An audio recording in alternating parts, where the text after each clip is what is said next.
અમદાવાદના ચંડોળા તળાવની જેમ વડોદરાના રાજારાણી તળાવની આસપાસ પરપ્રાંતીય લોકોએ ગેરકાયદેસર બાંધકામ કર્યું છે।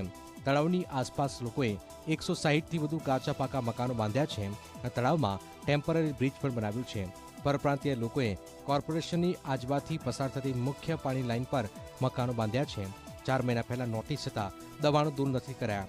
લોકોની માંગ છે કે તંત્ર રહેવાની વૈકલ્પિક વ્યવસ્થા પણ કરી આપે।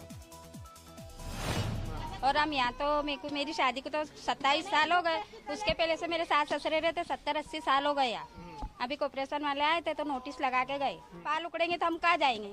हमारे छोटे छोटे बच्चे, हमको तो व्यवस्था चाहिए। हमको घर के बदले घर चाहिए। हमने ये मांग रखी थी कि हमको घर के बदले घर दे दो, हम हमारी खुशी से हम ये घर तोड़ डालेंगे।